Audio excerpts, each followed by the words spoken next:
So hey guys, welcome back to my YouTube channel. I am Deepika and today I am going to explain chapter 2 of class 11 that is the biological classification. ये हमारा third lecture है और अब तक हमने क्या पढ़ा है? अब तक हमने बहुत कुछ पढ़ लिया है, ठीक है। सो हमने यहाँ पढ़ा है कि जो एरिस्टोटल थे उसने क्या दिया था, उसने क्या किया था, उसने हमारे दो ग्रुप बनाए थे एनिमल्स के, तो रेड ब्लड और जिसके पास रेड ब्लड नहीं है वो वाले, ठीक है। प्लांट्स का क्या बनाया था, ट्रीज, शर्ब और हर्ब बना दिया था। फिर लाइनस आया था जिसने बहुत कमाल की चीज़ें की हैं, इसने हमारे दो किंगडम दिए थे, प्लांटिया और एनिमलिया। ये अपनी जगह पे रहे थे। बाद में क्या हुआ था, जो आर एच विटेकर आए थे उसने और चीज़ों के बेस पे हमारे 5 किंगडम दिए थे, ठीक है। जो लाइनस वाले थे प्लांटिया और एनिमलिया वो तो वहीं रहे, बाकी जो है कुछ चीज़ें जो प्लांटिया में थी जो कि उससे रिजेंबल नहीं करती हैं, कुछ चीज़ें जो एनिमलिया में थी जो उससे रिजेंबल नहीं करती हैं, तो वो सब हमारे अलग अलग किंगडम में डाल दिए गए, जिनका एक पर्टिकुलर नाम दे दिया, जिनका नाम क्या है, मोनेरा, प्रोटिस्टा और फंजाई, ठीक है। फिर हमने क्या पढ़ा था, फिर हमने पढ़ा था प्रोटिस्टा वगैरह के बारे में, ओके। सॉरी, मोनेरा के बारे में, हाँ मोनेरा के बारे में पढ़ा था। ये 4 टाइप के हमारे बैक्टीरिया इसके अंदर मिलते हैं। कौन कौन से? मेनली स्फेरिकल कोकस मिलते हैं, रोड शेप्ड बैसिलस मिलेंगे, कोमा शेप्ड जिसको विब्रियो बोलेंगे, स्पायरल जिसको स्पायरोलम बोलते हैं, ठीक है। तो ये सारी इनकी फिगर है। तो ये बैक्टीरिया हमको यहाँ मिलते हैं। तो अगर मोनेरा की बात करूँ तो इसमें बहुत ज़्यादा अमाउंट में क्या होते हैं, हमारे हेट्रोट्रॉपिक बैक्टीरिया ही होते हैं, ठीक है, ठीक है। तो आज हम आर्की बैक्टीरिया के बारे में पढ़ने वाले हैं। आर्की बैक्टीरिया किसके अंदर आता है, तो पूछ लिया जाए तो भाई ये मोनेरा के अंदर आता है। ये भी एक टाइप के बैक्टीरिया होते हैं, लेकिन बहुत एंशिएंट बैक्टीरिया होते हैं। चलो इनके बारे में, ये मतलब खतरनाक होते हैं, कैसे होते हैं अभी वो पढ़ेंगे। देखो आर्की बैक्टीरिया जो है वो क्या है, ये वो बैक्टीरिया होते हैं जो बहुत स्पेशल होते हैं। कैसे? क्योंकि ये जो है बहुत हार्श हैबिटेट में रह सकते हैं। हार्श हैबिटेट मतलब ऐसी हैबिटेट जहाँ पे लाइफ ही संभव नहीं है। फॉर एग्जाम्पल, अगर इसके 3 टाइप होते हैं, जैसे कि बहुत साल्टी एरिया है, भाई वहाँ कोई ज़िंदा नहीं रह सकता है, लेकिन ये बैक्टीरिया रह सकते हैं, ठीक है। और वहाँ जो साल्टी एरियाज़ में रह रहे हैं उनको हेलोफिल्स बोलते हैं। हॉट स्प्रिंग्स जिसमें मतलब गर्म, इतना ज़्यादा गर्मी है वहाँ पे, इतना तापमान जो है, इतना टेम्परेचर हाई है, वहाँ पे कोई नहीं रह सकता है, वहाँ पे ये बैक्टीरिया रहते हैं जिनको थर्मो एसिडोफिल्स बोलते हैं। बहुत सारे मार्शी एरियाज जिसमें बहुत बदबू आएगी, तो मिथेनोजन्स जिसको बोलते हैं, तो वो वाले बैक्टीरिया हमारे मार्शी एरियाज में रहते हैं। तो मतलब ये 3 जो है वो इसके टाइप्स मान लो जो कि पूछे जाते हैं।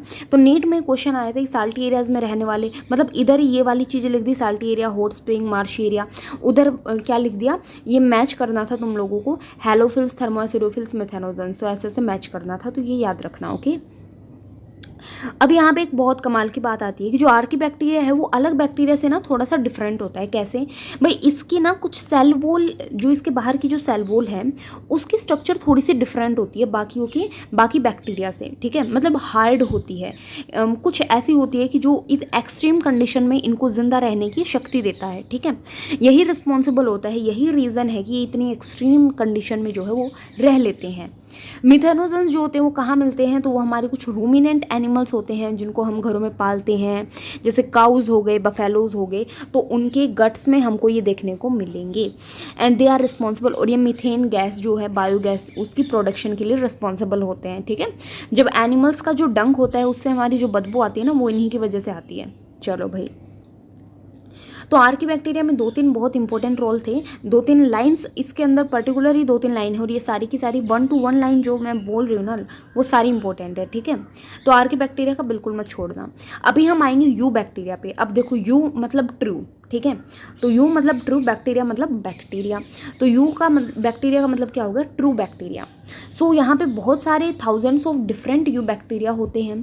तो they are characterised by the presence of rigid cell wall. अब इनके पास भी एक पर्टिकुलर क्या होती है, बाहर सेल वॉल होती है। सेल के बाहर क्या होती है, एक रिजिड सेल वॉल होती है। चलो भाई, और क्या होता है, अगर ये मोटाइल होते हैं तो इनको हम कहेंगे कि इनके पास फ्लैजिला होता है, ठीक है। जैसे ये कुछ है, ये फ्लैजिला है, तो ये क्या करेगा, इसकी मोटिलिटी प्रोवाइड करेगा, मतलब ये इधर उधर भाग सकता है, ठीक है, ये वाली चीज़। चलो डायग्राम बाद में देखते हैं, पहले इसको थोड़ा सा ना डिटेल में समझते हैं।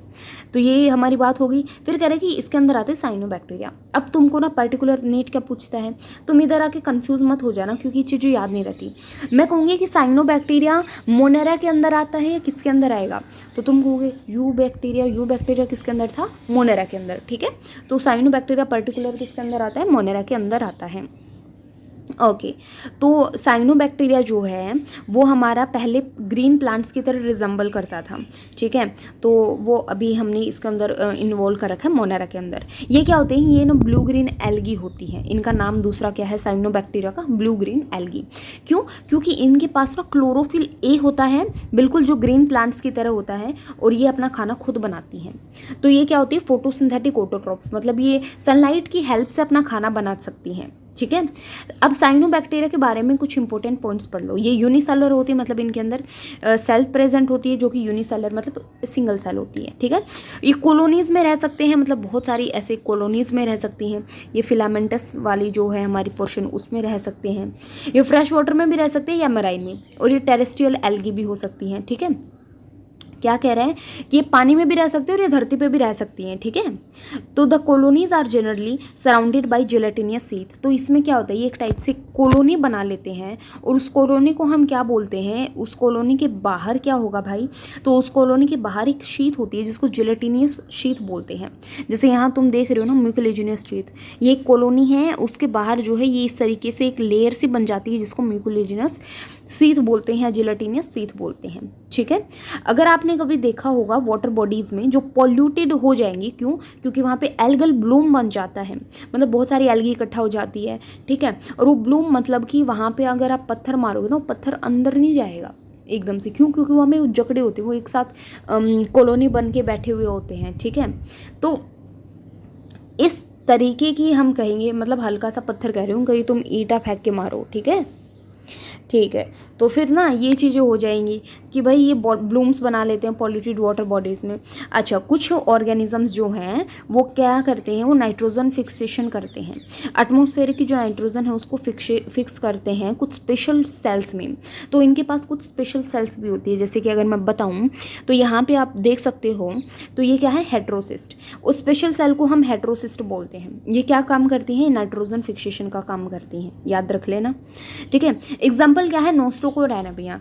तो नोस्ट्रोकोरैनाबिया अगर मैं कहूँ तो क्या है, ये बैक्टीरिया है या क्या है, तो आप कहोगे कि ये बैक्टीरिया है, किसके अंदर आते हैं, मोनेरा के अंदर आते हैं, ठीक है। तो ये हमारे फोटोसिंथेटिक ऑटोट्रोप्स के बारे में हमने इतना पढ़ लिया। उसके बाद में हमारा था कीमोट्रोपिक ऑटोट्रोप्स, कीमोसिंथेटिक ऑटोट्रोपिक। कीमो मतलब कुछ केमिकल की वजह से, केमिकल मतलब कैसे, बहुत सारे जो इनऑर्गेनिक सब्सटेंस होते हैं, जैसे नाइट्रेट हो गया, नाइट्राइट हो गया, अमोनिया हो गया, तो ये जो हैं इनको ऑक्सीडाइज करते हैं बैक्टीरिया, और रिलीज होता है किसका, एनर्जी का, ठीक है, एटीपी की प्रोडक्शन के लिए। ये मतलब उस चीज़ के लिए एनर्जी जो है वो भी यूज़ करते हैं, ठीक है। तो they play a great role in recycling nutrients. तो कीमोसिंथेटिक वाले जो क्या काम करेंगे, जो नाइट्रोजन, फॉस्फोरस, आयरन और सल्फर हैं, तो उनका रिसाइकल में हेल्प करते हैं, ठीक है, ये न्यूट्रिएंट्स को रिसाइकिल करते हैं। तो कीमोसिंथेटिक के बारे में भी पढ़ लिया। अभी हम पढ़ेंगे हेट्रोट्रोपिक बैक्टीरिया के बारे में। तो मोस्ट अबंडेंट होते हैं नेचर में, सबसे ज़्यादा तो यही मिलेंगे, ठीक है। अभी अभी हमने पढ़ा कि मोनेरा के अंदर हाईएस्ट जो क्वांटिटी है वो किसकी है, हेट्रोट्रोपिक की है, लास्ट लेक्चर में पढ़ा था, ठीक है। और अभी मैंने रिविज़न के टाइम भी एक लाइन बोली थी। तो मेजॉरिटी आर इम्पोर्टेंट डिकम्पोजर्स, ठीक है। तो यहाँ पे क्या है कि जो मेजॉरिटी है वो हमारे क्या होते हैं, डिकम्पोजर्स। तो डिकम्पोजर भी हमारे मोनेरा के अंदर आएंगे, ठीक है।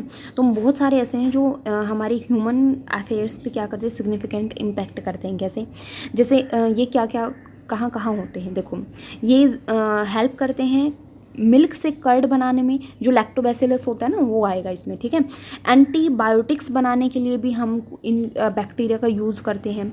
नाइट्रोजन्स वगैरह फिक्स करते हैं लेग्यूम रूट्स में, तब हम इनका यूज़ करते हैं, ठीक है। कुछ पैथोजेनिक कुछ बहुत पैथोजन मतलब कि जो डिजीज़ कर सकते हैं। तो ये तो हमने देख लिया कि इनका इम्पोर्टेंट काम क्या है। लेकिन कुछ नुकसान भी होता है। वो तो चलो एडवांटेज थी, लेकिन डिसएडवांटेज भी होती है। डिसएडवांटेज क्या होती है, ये ना हमारे ह्यूमन बीइंग में डैमेज कर सकते हैं, क्रॉप्स में डैमेज कर सकते हैं, जो हम खेती करते हैं, जो फार्म के एनिमल्स होते हैं या पेट्स होते हैं, सब में क्या कर सकते हैं, डिजीज कर सकते हैं। कैसी कैसी, कोलेरा हो गया, टाइफाइड हो गया, टिटनस हो गया, सिट्रस कैंकर हो गया। तो ये सारी जो हैं वो ऐसे डिजीज़ हैं जो बैक्टीरिया से होती हैं। तो ये खतरनाक वाली डिजीज़ हैं और ये कौन करते हैं, बैक्टीरिया करते हैं भाई। ठीक है, तो यहाँ हम देख रहे हैं कि हमने फोटोसिंथेटिक के बारे में भी कुछ कुछ पढ़ा, हमने कीमोसिंथेटिक के कीमोऑटोट्रोपिक वाले जो हों उनके बारे में कुछ कुछ पढ़ा, हमने और क्या पढ़ा है, हेट्रोट्रोपिक वाले के बारे में कुछ कुछ पढ़ा। तो ये 3 टाइप के बैक्टीरिया जो हैं, जो इन 3 टाइप से अपना खाना बना रहे हैं, उनके बारे में हमने पढ़ लिया है। हमने इसकी एडवांटेज पढ़ी, डिसएडवांटेज पढ़ी। ठीक है, अब क्या है, बैक्टीरिया का रिप्रोडक्शन कैसे होता है वो पढ़ेंगे। तो यहाँ पे यू बैक्टीरिया में जो बैक्टीरिया का रिप्रोडक्शन होता है वो होता है फिशन के द्वारा, मतलब बाइनरी फिशन होता है या फिर इनका नॉर्मल फिशन होता है। ठीक है, समटाइम्स अनफेवरेबल कंडीशन में क्या होता है, ये स्पोर्स बनाते हैं और वो स्पोर्स जो है वो सेक्शुअल अनफेवरेबल कंडीशन में स्पोर बनाएंगे। ठीक है, और ये ऑल्सो रिप्रोड्यूस कर सकते हैं एसआर के थ्रू भी रिप्रोडक्शन कर सकते हैं, जिसमें क्या होता है, डीएनए ट्रांसफर होता है एक बैक्टीरिया से दूसरे बैक्टीरिया के अंदर। ठीक है, जिस तरीके से ये डिवाइड कर रहा है, ये इसकी बाहर सेल वॉल है, अंदर सेल मेम्ब्रेन है, और ये डीएनए देखो इधर है, ये डिवाइड कर दिया तो डीएनए उधर आधा उधर गया आधा इधर गया। ठीक है, वैसे तो ऐसा नहीं है कि हाफ उसमें गया हाफ उसमें, वो डीएनए रेप्लिकेशन भी होएगा भाई। ठीक है, तो ये वाली चीज़ ऐसी हो जाती है। अच्छा, और क्या होती है, माइकोप्लाज्मा। देखो, mycoplasma are the organism that completely lacks a cell wall. देखो, इनमें हाई क्वालिटी की तो इतनी हम नहीं कह सकते रिप्रोडक्शन ऐसे होता है, बट नॉर्मली जो है अलग अलग टाइप से हमारी रिप्रोडक्शन होती है, जो हम हाईएस्ट क्लासेस में पढ़े हैं। जैसे कि कुछ के पास डीएनए नहीं होता है, आरएनए। ठीक है, तो आरएनए होता है, जैसे वायरसेस में हम देखते हैं, तो वायरसेस में क्या होता है, हमारे डीएनए भी होता है और आरएनए भी होता है। तो ये सब चीज़ें हैं। अभी देखो, हम माइकोप्लाज्मा जो कि बहुत इंपॉर्टेंट है, नीट में काफ़ी बार पूछा जाता है। तो माइकोप्लाज्मा किसके अंदर है, मोनेरा के अंदर, उसमें भी किसके अंदर, यू बैक्टीरिया में। ठीक है, तो माइकोप्लाज्मा वो ऑर्गेनिज्म होते हैं जिनके पास सेल वॉल ही नहीं होती।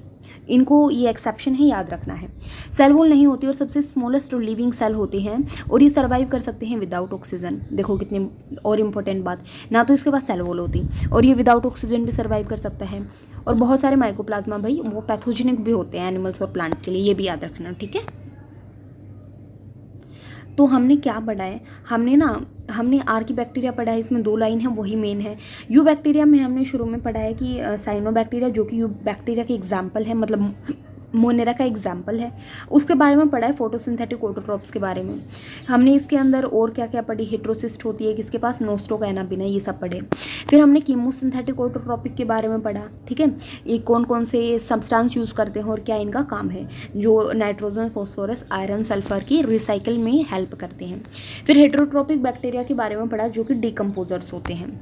ठीक है, और यहाँ पे हमने क्या पढ़ा, यहाँ पे हमने कुछ क्या एडवांटेज है, क्या डिसएडवांटेज है, और हमने क्या पढ़ा, इसका रिप्रोडक्शन कैसे होता है। और फिर यहाँ पे हमने एक्सेप्शन के बारे में पढ़ा, जो कि क्या है, माइकोप्लाज्मा। यहाँ आप देखो कि नोस्ट्रोक के बारे में दिखा रखा है। ठीक है, ये किसका फिगर है, नोस्ट्रोक का। और यहाँ पे क्या है कि फिलामेंटस ब्लू ग्रीन एल्गी है, मतलब हमने कहा था कुछ कॉलोनी बना के रहती हैं, कुछ फिलामेंट। तो ये देखिए एक टाइप का फिलामेंट बन रखा है ना, कॉलोनी में ऐसे ऐसे हो जाएगा ना, कॉलोनी मतलब इस तरीके से, तो मतलब वो ऐसे राउंड शेप कुछ ले लेगा, तो ये हमारा फिलामेंटस टाइप का हो जाएगा। ठीक है, सो यहाँ तक हमारा कंप्लीट होता है मोनेरा का पूरा चैप्टर, टॉपिक्स। ठीक है, चैप्टर भी आएंगे, इसके चैप्टर भी आएंगे बिल्कुल। ठीक है, तो फिर यहाँ पे हमारे क्या होते हैं, मोनेरा का चैप्टर टॉपिक जो है वो ख़त्म होता है। तो अभी हम करेंगे किसके बारे में, नेक्स्ट लेक्चर में प्रोटिस्टा के बारे में करेंगे, उसके जो टाइप्स हैं, सब टाइप्स हैं, वो सब हम पढ़ेंगे। ठीक है, जो भी यहाँ दे रखे हैं कुछ कुछ, उसके बारे में हम पढ़ेंगे। चलो, आज के लेक्चर में इतना ही गाइस, अब मिलते हैं next video with next lecture. Thank you.